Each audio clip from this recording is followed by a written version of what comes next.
कच्चे चावलों के ऊपर मसर डालें और फिर कमाल देखें, ये इतनी मज़े की रेसिपी बनती है ना कि इसको खाने के बाद आपके घर वाले बिरयानी पुलाव खाना भूल जाएंगे। एक बार ज़रूर ट्राई कीजिएगा, आपको खाकर मज़ा आ जाएगा। तो सबसे पहले कढ़ाई में 1 कप ऑयल डालकर गरम कर लेंगे। खड़े मसाले हैं, आधी चम्मच साबुत जीरा है, तेज़पात के पत्ते हैं, 10 अदद साबुत काली मिर्ची, लौंग 10 अदद, दालचीनी के 2 छोटे टुकड़े हैं, जलवतरी के 2 छोटे टुकड़े हैं और बड़ी इलायची, ये डाल देंगे ऑयल के अंदर। और एक मीडियम साइज़ का प्याज बारीक काट कर डालकर हल्का सा 2 मिनट के लिए फ्राई कर लेंगे। इसमें कलर नहीं लाना हमने।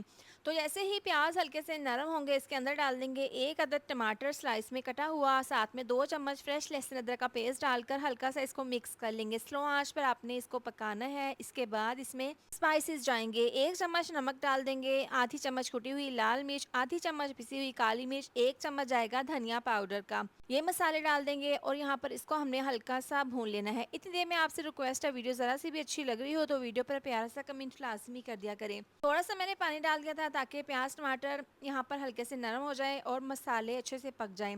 जैसे ही ऑयल सेपरेट होगा, इसके अंदर हम डाल देंगे तकरीबन 3 गिलास पानी।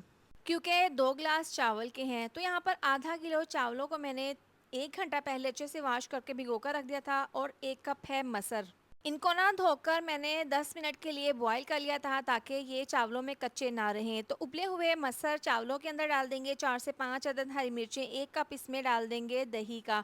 अच्छे से चावलों को मैरिनेट कर देंगे। यहाँ पर देखें, पानी बॉईल होने के बाद चावलों का इसके अंदर ये तमाम चावल और मसर डालकर बाउल को अच्छे से साफ़ कर लेंगे। अब यहाँ पर चम्मच को चलाते हुए तेज़ आंच पर आपने इसको पकाना है। इतना पकाएंगे कि चावल गल जाएं और पानी इसका खुश्क हो जाए। तो यहाँ पर पकते हुए तकरीबन 3 से 4 मिनट हो गए हैं। अभी इसमें पानी है तो हल्के हाथों से चम्मच को चलाते हुए मज़ीद इसको पकाएंगे। यहाँ पर पानी ड्राई हो गया है। 3 से 4 चम्मच इसमें ऑयल डाल देंगे।